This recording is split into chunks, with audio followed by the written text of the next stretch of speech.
अस्सलाम वालेकुम। जी, आज का टॉपिक है हमारे पास इम्यून सिस्टम। देखिए इम्यून सिस्टम क्या है?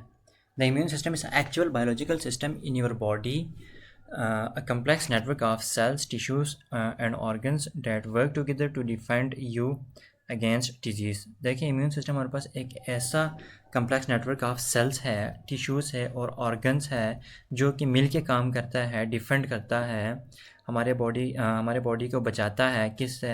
फॉरेन पार्टिकल्स से, इन्वेडर्स से और डिफरेंट पैथोजन वगैरह हमारे बॉडी में जब इंटर होता है तो ये सेल्स फाइट करता है उन पैथोजेंस के साथ और हमारे बॉडी को डिजीज़ होने से बचाता है। ठीक है, आइए देखते हैं इसके जो हमारे पास है फर्दर इसको दो पार्ट्स में डिवाइड किया गया है इम्यून सिस्टम को।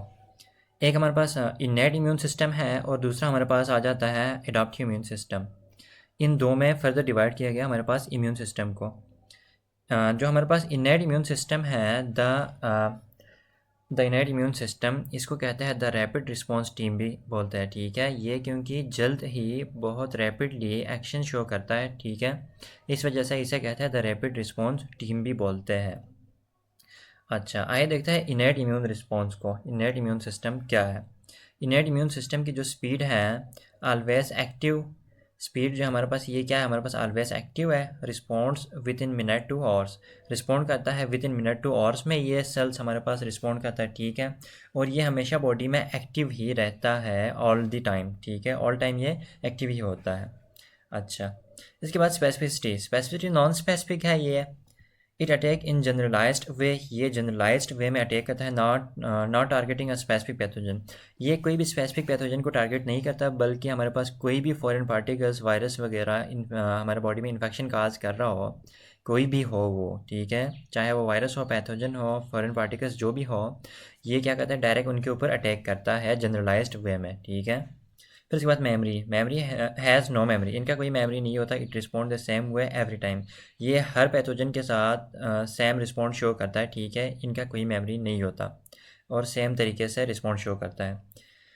इनकी कंपोनेंट्स की बात करें तो कंपोनेंट्स में हमारे पास आ जाता है फिजिकल बैरियर्स, फिर उसके बाद केमिकल बैरियर्स। ठीक है, फिजिकल बैरियर्स में कौन कौन शामिल है, फिजिकल बैरियर में क्या क्या शामिल है? फिजिकल बैरियर्स में हमारे पास शामिल है सबसे पहले हमारे पास स्किन है। ठीक है, फिजिकल बैरियर में जो कंपोनेंट है इनमें फिजिकल बैरियर में शामिल है हमारे पास सबसे पहले स्किन है। इसके बाद हमारे पास शामिल है म्यूकस मेम्ब्रेन है। ठीक है, म्यूकस मेम्ब्रेन कहाँ कहाँ पे है? इन नोज़ के अंदर म्यूकस मेम्ब्रेन है, लंग्स के अंदर और गट के अंदर। ठीक है, इन जगहों पर हमारे पास क्या है, म्यूकस मेम्ब्रेन है जो कि फिजिकल बैरियर्स है। और ओवरऑल हमारा स्किन जो है क्या है, फिजिकल बैरियर है। इसके बाद केमिकल बैरियर्स में हमारे पास सबसे पहले है स्टमक एसिड। स्टमक के जो एसिड है, HCl है, वो हमारे पास केमिकल बैरियर में इंक्लूड है। फिर इसके बाद इंजाइम्स इन टीयर्स, हमारे जो आंसू आते हैं जब आ जाती है तो उनमें जो इंजाइम्स हैं वो हमारे पास केमिकल बैरियर में इंक्लूड है। एंड सलाइवा, और सलाइवा हमारे पास क्या है, केमिकल बैरियर्स में इंक्लूड है। केमिकल सलाइवा के अंदर भी डिफरेंट इंजाइम्स प्रेजेंट होता है। ठीक है, अब हम बात करें सेल लेवल की। सेल लेवल के ऊपर जब हम बात करें तो सेलुलर डिफेंडर्स में हमारे पास सबसे पहले जो सेल आते हैं वो फेगोसाइट्स है। फिर इसके बाद नेचुरल किलर सेल्स है। ठीक है, फेगोसाइट सेल्स है यहाँ पे सबसे पहले, फिर इसके बाद नेचुरल किलर सेल्स है, फिर इसके बाद स्पेसिफिक टाइप ऑफ प्रोटीन है वो इंक्लूड है। ठीक है, फेगोसाइट्स की एग्जांपल हमारे पास मैक्रोफेजेस है और न्यूट्रोफिल्स है। ठीक है, ये क्या है, फेगोसाइट सेल्स क्या है, बिग ईटर्स, यानी कि बड़े सेल्स है जो कि दूसरे वायरस पैथोजन वगैरह को खा जाता है, इस वजह से इनको बोलते हैं बिग ईटर्स। ठीक है, that engulf and digest invaders. ठीक है, ये क्या है हमारे पास, मैक्रोफेजेस है, न्यूट्रोफिल्स है और ये बिग ईटर्स इनको कहता है that engulf and digest invaders, यानी कि जो इन्वेडर्स हैं इनको इनगल्फ करते हैं और डाइजेस्ट करते हैं अपने अंदर। ठीक है, ये मैं आपको नीचे यहाँ पे दिखाता हूँ जो फेगोसाइट सेल्स है, ये फेगोसाइटोसिस जो प्रोसेस है वो कैसे परफॉर्म करता है। ठीक है, अब इसके बाद हमारे पास नेचुरल किलर सेल्स, इनको कहते हैं NK सेल्स। ये क्या करता है, identify and kill virus infected cells and some cancer cells. ये क्या करता है, नेचुरल किलर सेल्स का काम है आइडेंटिफाई करना एंड किल, आइडेंटिफाई करते हैं और किल करते हैं वायरस इन्फेक्टेड सेल्स। कौन सा सेल्स को, वायरस इन्फेक्टेड सेल्स को। ठीक है, यहाँ पे वर्ड लिखा हुआ है, वायरस इन्फेक्टेड सेल्स को किल करता है NK cells and some cancer cells, और कुछ कैंसरियस सेल है हमारे बॉडी के अंदर उनको किल करता है, और वायरस इन्फेक्टेड सेल को किल करता है कौन, नेचुरल किलर सेल्स, ठीक है। अब इसके बाद प्रोटीन्स, द कम्प्लीमेंट सिस्टम है, एक ऐसा कम्प्लीमेंट सिस्टम है, ग्रुप ऑफ प्रोटीन है, ठीक है जी, that complement the work of antibodies, जो कि किसका काम करता है, किस जैसा काम करता है, एंटीबॉडीज़ का काम करता है हमारे बॉडी के अंदर, ठीक है। एंड इन्फ्लेमेटरी सिग्नल, और ये इन्फ्लेमेटरी सिग्नल देता है, ठीक है। अब इसके बाद मैं आपको यहाँ पे दिखाता हूँ फेगोसाइटोसिस का जो प्रोसेस है वो कैसे होता है, फेगोसाइट सेल्स क्या करता है। यहाँ पे हमने पढ़ा था फेगोसाइट सेल्स क्या कहता है, ठीक है। सेलुलर डिफेंडर पे फेगोसाइट सेल्स मैक्रोफेज है, फेगोसाइट सेल्स मैक्रोफेज हमें, और न्यूट्रोफिल्स है हमारे पास फेगोसाइट सेल्स बिग ईटर्स, ठीक है। ये कैसे इनगल्फ करता है मैं आपको यहाँ पे दिखाता हूँ। फेगोसाइटोसिस का प्रोसेस क्या है, देखिए ये हमारे पास क्या है, सबसे पहले वायरस है, कोई भी चीज़ है, मतलब पैथोजन वगैरह फॉरेन पार्टिकल्स हमारे बॉडी में इंटर होता है, तो ये हमारे पास क्या है, सेल है। कौन सा सेल है, फेगोसाइट सेल्स है, ठीक है। फेगोसाइट सेल क्या करता है, वायरस को अपने अंदर इनगल्फ करता है। ये हमारे पास इनगल्फिंग प्रोसेस है, ठीक है।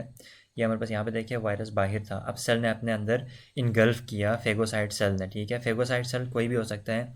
फेगोसाइट सेल हमने कहा यहाँ पे न्यूट्रोफिल्स भी फेगोसाइट सेल्स है, और उसके बाद ये देखो यहाँ पे न्यूट्रोफिल्स है, मैक्रोफेजेस है, ये हमारे पास किन में इंक्लूड है, फेगोसाइट सेल में, ठीक है। तो हमारे पास फ़र्ज़ करें यहाँ पे ये वाला सेल हमारे पास है फेगोसाइट सेल है, मैक्रोफेज है, ठीक है। ये वायरस को अपने अंदर इनगल्फ करता है, और इनगल्फ करने के बाद इसको वायरस को क्या करता है, डिस्ट्रक्शन ऑफ वायरस, ठीक है। वायरस को किल करता है जब अपने अंदर सही से इनगल्फ किया हो, डाइजेस्ट किया हो, ठीक है। ये जो होल प्रोसेस है वायरस को अपने अंदर इनगल्फ करना और उस वायरस को किल करना, इस होल प्रोसेस को कहता है फेगोसाइटोसिस। अब इसके बाद सेकंड जो टाइप है इम्यून सिस्टम के, वो है एडेप्टिव इम्यून सिस्टम, इसको एक्वायर्ड इम्यून सिस्टम भी कहता है, special ops and intelligence unit, ठीक है। इसकी स्पीड जो है ना स्लो है, स्लोवर टू रिस्पॉन्ड, ये स्लोली रिस्पॉन्ड शो करता है, ठीक है। इसको रिस्पॉन्ड शो करने में डेज लगता है, ठीक है, for the first infection.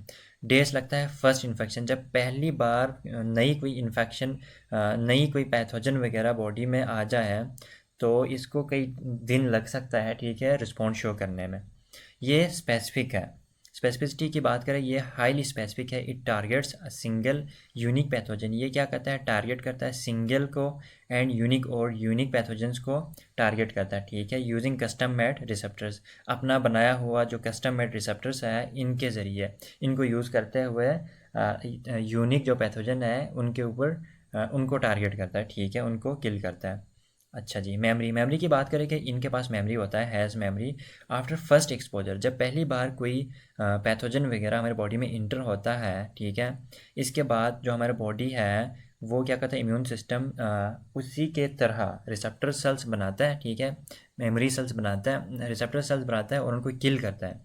First time जब कोई पैथोजन आया तो हमारे बॉडी उनको किल करता है। किल करने के बाद वही जो मेमोरी है, वही जो सेल्स है, वो एज अ मेमोरी सेल के तौर पे स्टोर होता है हमारे बॉडी के अंदर। क्यों, क्योंकि नेक्स्ट टाइम अगर इसी तरह का कोई वायरस वगैरह पैथोजन वगैरह बॉडी में इंटर हो, तो उनको उसी टाइम डायरेक्टली उसी जो मेमोरी सेल्स है उनके ज़रिए किल किया जा सके।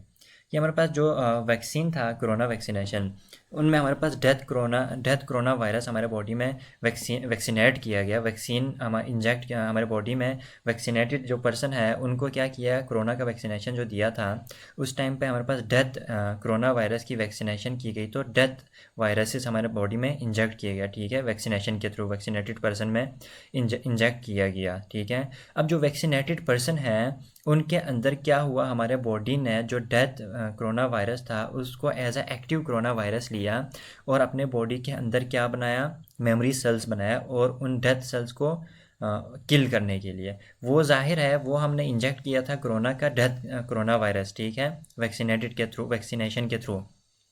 अब हमारे बॉडी ने क्या किया, उनको एज अ एक्टिव पैथोजन के तौर पे लिया और बॉडी में क्या बनाया, मेमोरी सेल्स बनाया, ठीक है। और वो मेमोरी सेल स्टोर हुआ हमारे बॉडी के अंदर, ताकि नेक्स्ट टाइम कोई अगर कोरोना वायरस दोबारा से बॉडी में आए, ठीक है, तो उनको किल करने के लिए। तो हमने वैक्सीनेटेड के थ्रू हमारे पास जो बॉडी के अंदर हमने इंजेक्ट किया कोरोना का डेथ कोरोना वायरस, अब हमारे बॉडी ने क्या किया, मेमोरी सेल स्टोर किया है। नेक्स्ट टाइम जो वैक्सीनेटेड पर्सन है, कोरोना वैक्सीनेटेड पर्सन के अंदर अगर खुदा न ख्वास्ता दोबारा से कोरोना वायरस ने अटैक किया रियल में, ठीक है, तो हमारे पास जो बॉडी के अंदर बना बॉडी ने अपने खुद से प्रिपेयर किया हुआ है जो मेमोरी सेल, उनके थ्रू डायरेक्टली कोरोना वायरस को क्या करता है, किल करता है। ठीक है, ये जो हमारे पास पर्पस था जो हमने कोरोना वैक्सीनेशन किया, ये इसीलिए किया गया था। ठीक है, this is on the basis of vaccination. ये वाला आपको समझ आ गया जो मैंने अभी बोला है। ठीक है, ये ऐसे होता है जिस टाइम पे हमने कोरोना वैक्सीनेशन किया था वो वाला सारा प्रोसेस यही था। अब इनमें की प्लेयर्स क्या है, की प्लेयर्स हमारे पास है लेम्फोसाइट्स है, यानी कि वाइट ब्लड सेल्स, लेम्फोसाइट सेल्स। इनको ना फर्दर दो टाइप्स में डिवाइड किया गया है। एक हमारे पास ह्यूमरल इम्यूनिटी, दूसरा हमारे पास है cell mediated immunity. Humoral immunity में हमारे पास बी सेल्स हैं। बी सेल्स का क्या फंक्शन है, प्रोड्यूस एंटीबॉडीज़, यानी कि वाई शेप प्रोटीन्स ये बनाता है। ठीक है, एंटीबॉडीज़ प्रोड्यूस करता है। एंटीबॉडीज़ क्या करता है, antibodies bind to a pathogen marking them for destruction and preventing them from infected cells है। अच्छा, ये क्या करता है, एंटीबॉडीज़ हमारे पास बी सेल हमारे पास एंटीबॉडीज़ बनाता है जो कि वाई शेप प्रोटीन है। एंटीबॉडीज़ क्या करता है, बाइंड करता है स्पेसिफिक पैथोजन के साथ और उनको किल करता है। ठीक है, इसके बाद हमारे पास है टी सेल्स।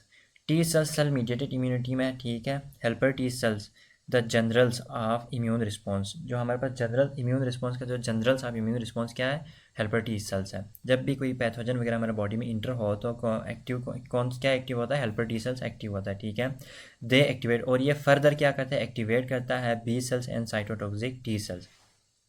बी सेल और साइटोटॉक्सिक टी सेल को ये फर्दर एक्टिवेट करता है, कौन, हेल्पर टी सेल। अच्छा जी, लास्ट में हमारे पास आ जाता है cytotoxic T cell. Cytotoxic T cell इसको कहता है किलर टी सेल्स भी बोलते हैं। ठीक है, साइटोटॉक्सिक टी सेल को ये क्या करता है, इसके फंक्शंस है डायरेक्टली आइडेंटिफाई एंड डिस्ट्रॉय। ये आइडेंटिफाई करता है और डिस्ट्रॉय करता है द बॉडीज ऑन सेल्स, यानी कि बॉडी के अपने सेल्स, कौन से सेल, डेट इन्फेक्टेड, जो कि इन्फेक्टेड है और कैंसरियस। यानी कि ये जो हमारे पास साइटोटॉक्सिक टी सेल है डायरेक्टली आइडेंटिफाई करता है और डिस्ट्रॉय करता है बॉडी के अपने जो सेल्स है, अपने जो कौन से सेल्स है, डेड जो कि इन्फेक्टेड हुआ है या तो कैंसरियस, जो अपने बॉडी के अपने जो कैंसरियस सेल हैं उनको डिस्ट्रॉय करता है। ठीक है, अब मैं आपको यहाँ डायग्राम में दिखाने की कोशिश करता हूँ। ये देखिए आप, cells of adaptive immune system. Adaptive immune system में हमारे पास बी सेल्स है और टी सेल्स है। ठीक है, ये हमारे पास टी सेल्स आ गया यहाँ पे और ये हमारे पास बी सेल्स है। ठीक है, अच्छा, बी सेल के पास क्या है हमारे पास, बी सेल आपको दूसरे डायग्राम में मैं दिखाता हूँ। टी सेल्स का फंक्शन है सेक्रेट साइटोकाइंस, साइटोकाइंस सेक्रेट करता है। ठीक है, और उनके पास टी सेल रिसेप्टर्स भी प्रेजेंट होता है।